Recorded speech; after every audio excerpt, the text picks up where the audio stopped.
Il y a deux étapes en amour. Dans le deuxième chapitre, M. Gary Chapman affirme qu'il y a deux étapes en amour. Une première étape où les couples n'ont pas à travailler pour que la relation aille mieux. Et une deuxième étape qui nécessite l'effort des couples en faveur de leur vie conjugale. La première étape, c'est la période de fou amoureux avec les picotements naturels. Pendant cette période, les choses arrivent naturellement. Les partenaires dépensent l'un pour l'autre avec bonheur et plaisir. On accorde son temps, on est attentionné, on aide dans les tâches ménagères, on accompagne même au marché, et etc. En un mot, on est prêt à tout pour rendre l'autre heureux ou heureuse, car notre bonheur ou notre plaisir en dépend. Pour plus de détails sur la première étape en amour, vous pouvez revoir la première vidéo sur ce livre qui détaille mieux la première partie. Dans la deuxième étape, les couples doivent travailler pour l'épanouissement de leur vie conjugale. En effet, et comme nous l'avons déjà expliqué dans la première partie, les moments de fou amoureux ne durent que 2 ans en moyenne. Et pour éviter que la baisse de ces sentiments ou de ces picotements ne conduise au divorce, il est du devoir des partenaires de travailler pour redonner goût à l'autre au lieu de rester à se demander si l'on s'est trompé sur son choix. M. Gary Chapman nous fait comprendre que pendant la première étape, les couples tolèrent beaucoup de choses et sont moins exigeants l'un avec l'autre, car le fait déjà d'être en présence de son partenaire procure énormément de plaisir. Mais dans la deuxième étape, il y a plus d'exigence et moins de tolérance. En effet, n'étant plus sur le coup des picotements, chaque partenaire n'exige que le langage de l'amour qu'il ou elle comprend le mieux. Mais c'est quoi le langage de l'amour? Il nous donne un exemple assez clair pour nous permettre de comprendre ce que c'est que le langage de l'amour. Étant donné que M. Gary Chapman est un coach familial, c'est pendant une période de crise qu'il rencontre un couple. Et voulant comprendre la raison de leur discorde, il pose la question à l'un comme à l'autre de savoir ce qui se passe. Et donc voici la réponse de monsieur. Je ne la comprends pas. J'ai fait tout ce que je peux. Je nettoie la voiture, j'étends plutôt la pelouse, je l'aide dans les tâches ménagères. Je ne sais pas ce qu'elle attend de moi de plus. En revanche, la femme dit ceci. C'est vrai, il fait tout ça. C'est un bosseur. Mais nous ne parlons jamais. Mais M. Gary Chapman ne s'arrête pas là. Il continue avec d'autres cas qu'il a rencontrés où il dit il y a des femmes qui se plaignent de ne pas recevoir des cadeaux en surprise de leur partenaire, alors que celui-ci se concentre plus sur des paroles valorisantes du genre tu es belle, tu es la meilleure, et etc. Ce qui n'est pas les attentes de sa femme. M. Gary Chapman étant un chercheur, lui maintenant rentre dans son laboratoire et commence à analyser toutes ses réponses, toutes ses plaintes. Et il se pose la question de savoir, mais quand une femme dit qu'on ne parle pas, qu'est-ce qu'elle veut, qu'est-ce qu'elle recherche? Quand une femme dit qu'il ne lui donne pas de cadeaux, mais quand il ne fait pas ceci, qu'est-ce qu'elle veut? Quand un homme dit oui, que je ne reçois pas ceci, qu'est-ce que ça veut dire?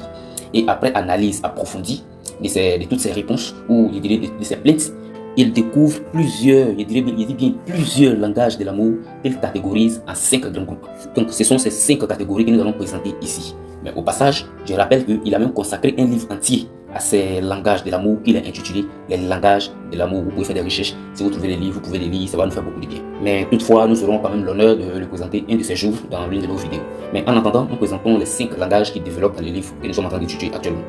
Alors, le premier langage qui développe, c'est les paroles valorisantes. Qu'est-ce qu'on entend par paroles valorisantes? Ce sont des paroles du genre tu es très bien habillé, tu es très courageuse ou tu es très courageux, tu es ceci, tu es cela. En tout cas, des paroles qui nous font sentir des choses. Voilà. Il dit si c'est le langage de ton partenaire, il faut toujours trouver des belles choses et des belles paroles à lui dire afin qu'il ou elle se sente toujours aimé dans le foyer. Donc, si tu trouves que le langage d'amour de ton partenaire, ce sont des paroles valorisantes, il faut que chaque jour, avant qu'il ne sorte ou bien avant qu'elle ne sorte, avant de vous séparer, même au téléphone, de trouver toujours une belle parole pour lui dire afin que ton partenaire se sente aimé dans votre relation. Deuxième langage, c'est les services rendus. Il s'agit ici d'apporter un coup de main à son partenaire dans les tâches, l'accompagner par moment ou lui rendre des services afin qu'il se sente aimé si jamais c'est son langage. Donc, si ce n'est pas des paroles valorisantes, que peut-être ce sont des services rendus qui font plus de plaisir ou qui lui font croire qu'il est plus aimé ou bien qu'elle est plus aimée, c'est ce qu'il faut lui faire. Troisième langage, ce sont les cadeaux. Voilà. Peut-être que le troisième langage, c'est le langage le plus apprécié ou bien le plus compris par les femmes, mais voilà, il dirait que c'est ça parce que il dit par exemple ici que si les services rendus ne sont pas le langage en amour, elle va te dire merci et passer à autre chose, ou du moins tu n'auras pas le fait que tu attends. Elle peut par exemple te dire que si tu m'aimes vraiment, pourquoi tu ne me fais pas de surprise en apportant des cadeaux à la maison? Gary Chapman développe dit pour ces gens de personnes, c'est-à-dire que des personnes qui ont pour langage d'amour les cadeaux, ce ne sont pas les cadeaux en eux-mêmes qui sont les plus importants ou disons qui comptent, mais c'est le geste.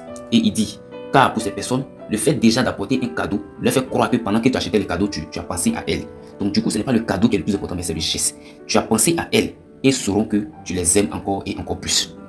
Comme quatrième langage, il dit ce sont les moments de qualité. Les moments de qualité, il s'agit des chics sorties, les temps passés ensemble, seul à la maison comme dehors. Voilà, un moment, si c'est le langage de ton partenaire, vous devez toujours trouver des temps de sortie, des temps de d'échange entre vous deux, sans les téléphones, sans les enfants, où vous discutez, vous échangez, vous regardez droit dans les yeux et discutez. Cinquième langage, c'est les touchés physiques. Voilà, pas toucher physique, pour certaines personnes, il faut les toucher physiquement. Il faut les toucher pour les convaincre de ton amour. C'est-à-dire, lui mettre peut-être la main sur les épaules pendant que tu lui parles, l'attraper au niveau des hanches pendant que tu lui parles. En tout cas, ça apporte de l'assurance dans son cœur. Voici donc présenté les 5 langages que Gary Chapman a mis dans le livre Ce que j'aurais aimé savoir avant de me marier. Après donc une analyse plus approfondie, il découvre que chaque personne a un langage qu'elle comprend mieux. Que mari et femme n'ont pas généralement le même langage en amour. Et puis, ce qui est malheureux, c'est que chaque personne a tendance à utiliser son propre langage pour parler ou disons pour démontrer son amour à son partenaire. C'est donc normal que la compréhension ne soit pas parfaite et que les résultats attendus ne soient pas les résultats atteints. Et finalement, il y a des déceptions, il y a des découragements qui occasionnent souvent des crises dans le foyer. Pour ne pas arriver à là, M. Gary Chapman demande à chaque partenaire de travailler à connaître le langage d'amour de son partenaire afin de l'utiliser pour lui communiquer son amour. La question, c'est comment faire pour découvrir son propre langage et celui de son mari ou de sa femme.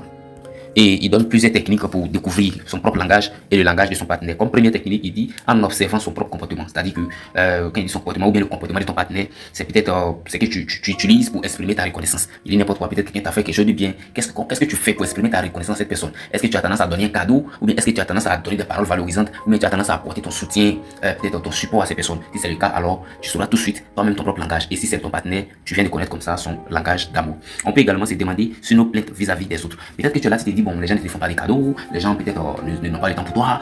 Donc, en te plaignant, c'est que tu réclames, c'est ce qui est ton langage. Et donc, si tu remarques que ton partenaire se plaint du fait que tu n'as pas le temps pour elle, ou disons du fait que tu ne lui offres pas des cadeaux, en réalité, c'est son langage d'amour qu'elle est en train d'exprimer de cette façon.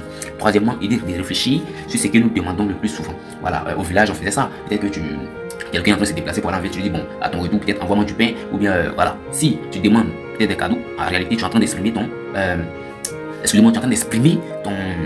langage d'amour. Et donc c'est comme ça qu'on fait pour découvrir son langage d'amour. Une fois qu'on a découvert le langage de sa femme ou bien de son mari, nous devons utiliser ces langages pour lui exprimer notre amour.